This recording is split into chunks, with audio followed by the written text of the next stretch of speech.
रेवाड़ी में भारतीय सेना द्वारा कारगिल विजय दिवस रजत जयंती समारोह का आयोजन किया गया।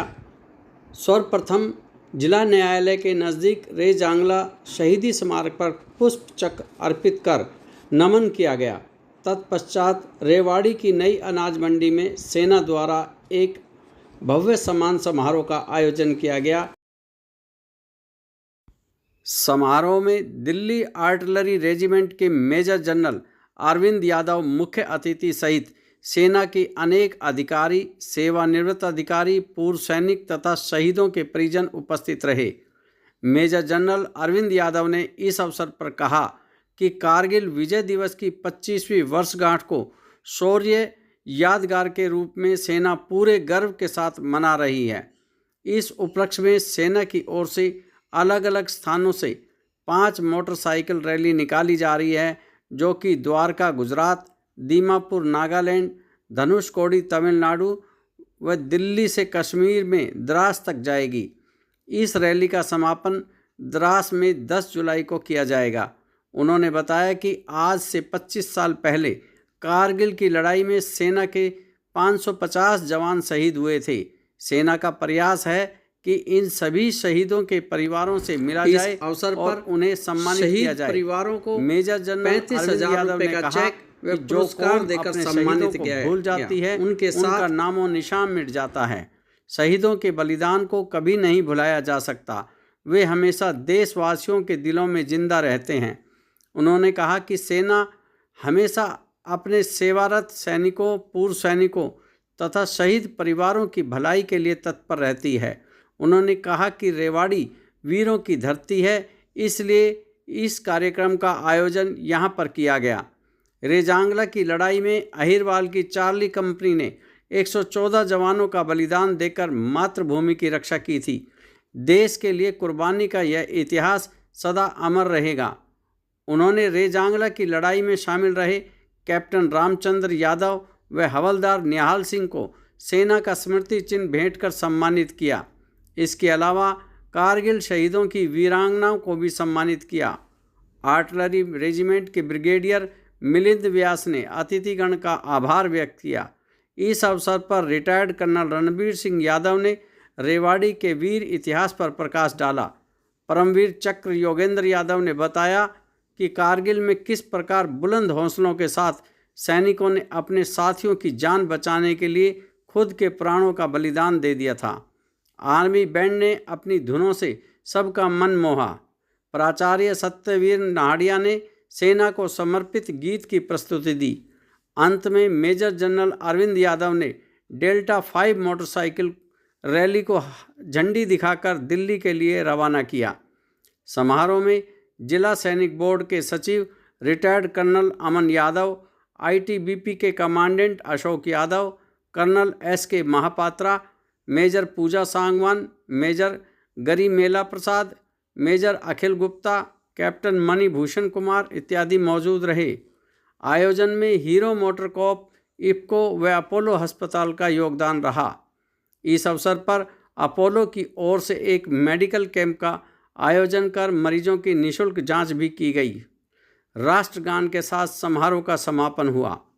मेजर जनरल अरविंद यादव ने कारगिल शहीद हवलदार लाल सिंह की माता बिमला देवी, राजेश कुमार की धर्मपत्नी मुन्नी देवी, मरणोपरांत अशोक चक्र से सम्मानित सूबेदार सज्जन सिंह की माता कौशल्या देवी, सूबेदार मेजर साधुराम की धर्मपत्नी लक्ष्मी देवी, आशीष कुमार की धर्मपत्नी बिमला देवी, बच्चन सिंह की धर्मपत्नी कमलेश बाला, कंवर सिंह की पत्नी माया देवी, विक्रम सिंह की धर्मपत्नी कृष्ण कंवर, जसवीर सिंह की धर्मपत्नी सुनीता देवी, कंवरपाल सिंह की धर्मपत्नी विदेश देवी, सुरेंद्र सिंह की धर्मपत्नी मोंटी देवी, सेना मेडल से सम्मानित विनोद कुमार की धर्मपत्नी मधुबाला को स्मृति चिन्ह व 35,000 की राशि का चेक भेंट किया गया। उन्होंने मेजर अशोक शर्मा, हवलदार रतिराम, लेंस नायक हरपाल सिंह को भी सम्मानित किया।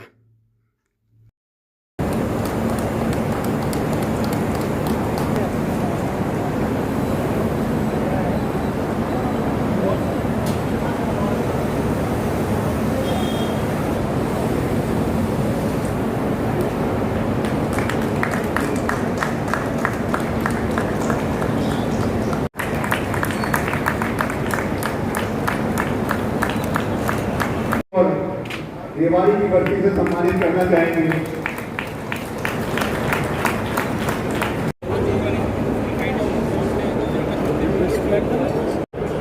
आप इधर पे एक मिनट सर। ये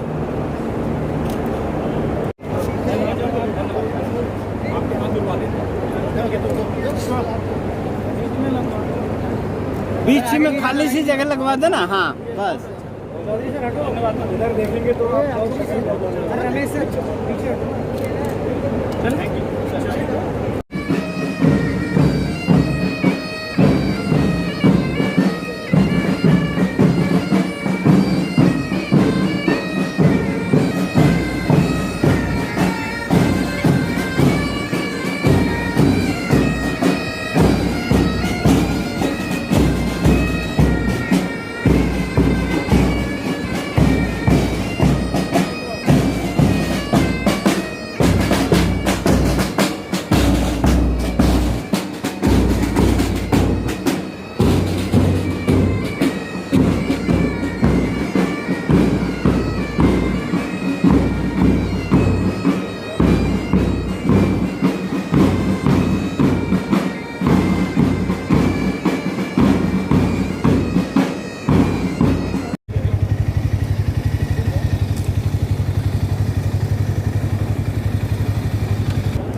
कामेश वाला है मेरा नाम।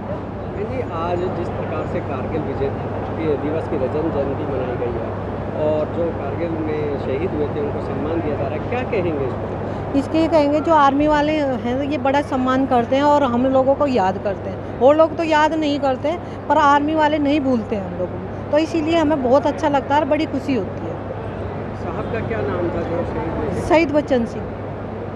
किस प्रकार से उन्होंने युद्ध लड़ा, थोड़ा सा अगर आपको बताया।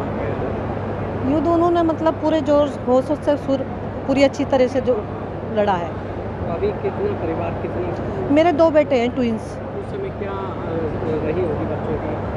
उनकी उम्र 5.5 साल थी दोनों बच्चों की। ट्विंस बेटे हैं मेरे। तो अभी बच्चे क्या कर रहे हैं? एक बेटा मेरा कैप्टन है और एक बेटा मेरा खुद का बिजनेस चला रहा है। तो आपने उसको भी कैप्टन बनाया? हाँ, मैंने अपने बेटे को भी कैप्टन बनाया था। मेरा यही इच्छा थी कि मैं अपने बेटे को आर्मी में भेजूं और आज मेरा बेटा कैप्टन है और अपने पापा की यूनिट में ही है। मुझे इसीलिए बड़ा गर्व है और बहुत खुशी होती है। नायक कृपाल सिंह 244 मीडियम रेजिमेंट। आपने कारगिल युद्ध लड़ा था? यस। तो कैसा अनुभव रहा? युद्ध के समय तो वो जो ऐसा समा था कि साथ वाले को साथ वाला भी नहीं पहचानता था, अपनी अपनी सबको पड़ी थी। लेकिन हमने उस समय भी एक योद्धा की तरह 24 आदमी के ट्रुप के साथ में लड़ा और मेरा जो मेजर साहब था वो यहाँ तक बोलता था जो ये बंदा बोलता है इसका आर्डर जो चलेगा। मतलब कहीं भी जाना होता मेरे को भेजा जाता था और मैं जाता था और बड़े कॉन्फिडेंस के साथ हमने ये युद्ध जो है लड़ा है। तो कौन सी बटालियन थी आपकी? 244 मीडियम रेजिमेंट। तो क्या पद था आपके पास उस समय? मैं नायक था, गन टू आईसी था वैसे तो मैं, लेकिन मैं पूरी डिटैचमेंट को सेव करके अकेला ही फायरिंग जो करता था। पुलिया के नीचे पूरी डिटैचमेंट को सेव कर देता था, यहाँ गोला नहीं आता और अम्यूनिशन प्रिपेयर करवा के रख लेता था। वो खुद ही लोडिंग करता था, खुद ही फायर देता था, अकेला ही युद्ध में लड़ता रहता था। एक सिंह 1.25 लाख के बराबर होता है। हाँ, वो आपने कर दिखाया। हाँ। आज जो समारोह हुआ है जिसमें लोगों को सम्मानित किया गया, जो वो परिवार सम्मानित हुए हैं जिनकी शहादत हुई थी, तो क्या कहेंगे उसमें? इसमें जो आदमी बिछड़ गए उस समय हमारे पास, उनकी तो कमी नहीं पूरी हो सकती, लेकिन परिवारों को यहाँ आकर के जो उनके समा बीत जाने के बाद याद किया, उनके लिए बहुत अच्छी बात है। ये कारगिल की लड़ाई के जो 25 साल पूरे हुए हैं, तो इसको हम रजत जयंती महोत्सव की तरह से पूरी इंडियन आर्मी मना रही है। तो इसके बीच में हमने एक प्रोग्राम रखा कि क्यों ना सारे देश में जितने भी लोग जिन्होंने कारगिल की लड़ाई लड़ी थी या कारगिल की लड़ाई से संबंधित थे और उनके परिवार, शहीद, और जहाँ पर भी हमने शहीदों के लिए वॉर मेमोरियल बना रखे हैं, हम एक तरफ 3 तरफ से शुरू करें, इन सब से कांटेक्ट करें, इनसे पूछें ये सब ठीक ठाक हैं, घर में सब बढ़िया है, इनका हालचाल ठीक है, इनको सम्मानित करें, जनता को बताएं कि ये लोग हैं जिनकी वजह से हम आज ज़िंदा हैं। तो ये हमने शुरू किया था 12 जून को और ये ख़त्म होगा 10 जुलाई को कारगिल में ही जाकर। सर, बात करें जो शहीद हुए थे उनके परिवारों की, तो उनको भी कई बार जो है सरकारी कार्यालयों के चक्कर काटने पड़ रहे हैं, काम नहीं हो पाते हैं। वो ब्यूरोक्रेटिक चीज़ें हैं, बट हम अपनी तरफ से जो कांटेक्ट कर रहे हैं, मेरे को अभी तक कोई भी ऐसा नहीं परिवार मिला जिसको कि हमने जिसकी देखभाल नहीं की। सर, अभी बात करें इस देश के हालात की, तो जिस प्रकार से चाइना भी अभी आंखें दिखा रहा है और आज भी रोजाना हलचल करता रहता है, कश्मीर का हाल देख लीजिए, अभी उन्होंने विस्फोट भी किए हैं, तो क्या कहना चाहिए? हम बिल्कुल रेडी हैं, जिस दिन हुक्म आएगा उस दिन हम तैयार हैं, पीछे नहीं हटेंगे। पाकिस्तान को क्या संदेश देना चाहिए? पाकिस्तान संदेश किसी को हम नहीं देना चाहते, हम तो शांति प्रिय लोग हैं। जब तक आप कुछ नहीं करेंगे हम खुश रहेंगे, आप भी खुश रहें। जिस दिन आप आंख दिखाएंगे हम आंखें निकाल लेंगे।